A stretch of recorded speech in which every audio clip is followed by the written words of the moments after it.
आज हम मोहिनी एकादशी व्रत कथा श्रवण करेंगे, जो वैशाख मास शुक्ल पक्ष की एकादशी है। भगवान नारायण का ध्यान करते हुए लक्ष्मी जी का, ठाकुर जी का। ओम शांताकारं भुजगशयनं पद्मनाभं सुरेशं विश्वाधारं गगनसदृशं मेघवर्णं शुभांगं लक्ष्मीकान्तं कमलनयनं योगभरध्यानगम्यं वन्दे विष्णुं भवभयहरं सर्वलोकैकनाथम्।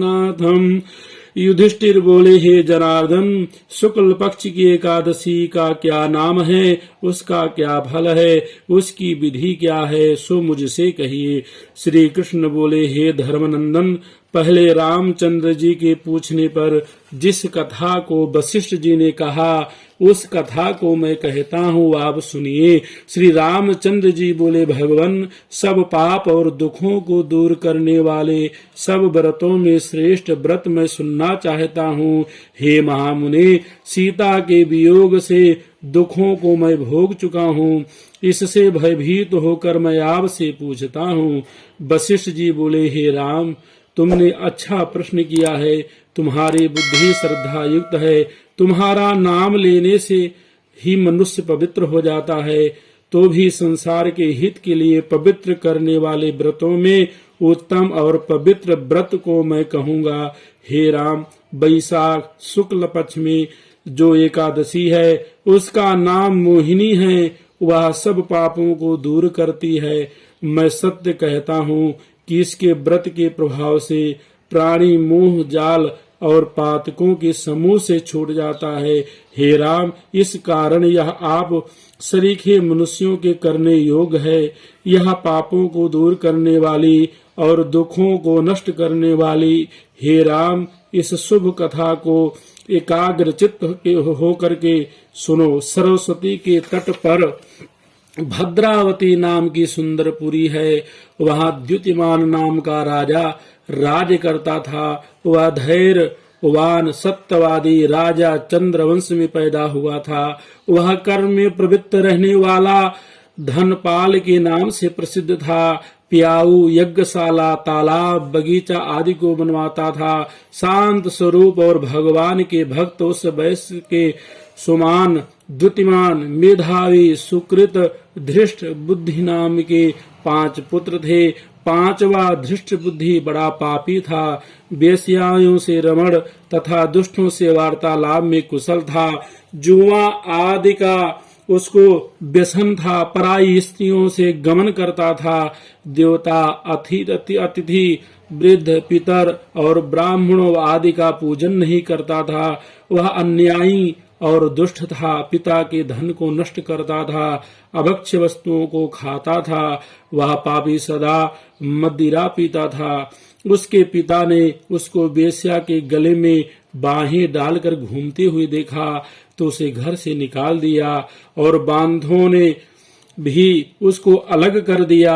उसने अपने शरीर के आभूषण भी नष्ट कर दिए। धन के नष्ट होने से वेश्याएं ने भी निंदा करके उसको त्याग दिया। वस्त्रहीन और भूख से व्याकुल होकर वह चिंता करने लगा कि मैं क्या करूं और कहां जाऊं और किस उपाय से प्राण बचे। फिर उसी नगर में वह चोरी करने लगा। राजा के सिपाही उसको पकड़ लेते थे, किंतु पिता के भय से छोड़ देते थे। वह कई बार पकड़ा गया और छोड़ दिया गया। फिर वह दुराचारी, धृष्ट बुद्धि मजबूत बेड़ियों से बांधा गया। कोड़ों की मार लगाकर उसको कई बार पीड़ित किया और उससे कहा कि हे मनबुद्धे, तू मेरे देश में मत रहा। ऐसा कहकर राजा ने उसकी बेड़ी कटवा दी।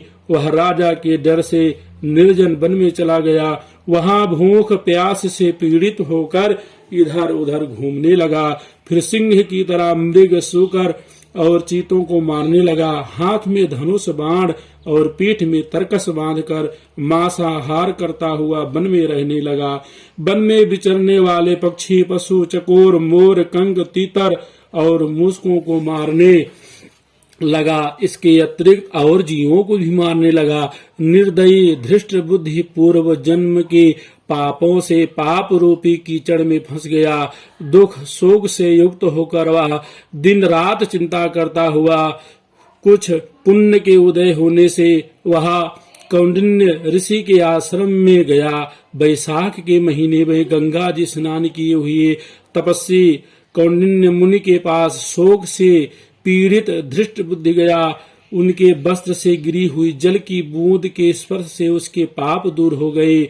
दृष्ट वृद्धि प्रणाम करके बोला, हे ब्राह्मण, ऐसा प्रायश्चित बताओ जिससे बिना यत्न किए जन्म भर के पापों का नाश हो जाए। धन मेरे पास नहीं है। ऋषि बोले कि जिसके करने से तेरा पाप दूर हो उस उपाय को तू सावधान चित्त से सुन।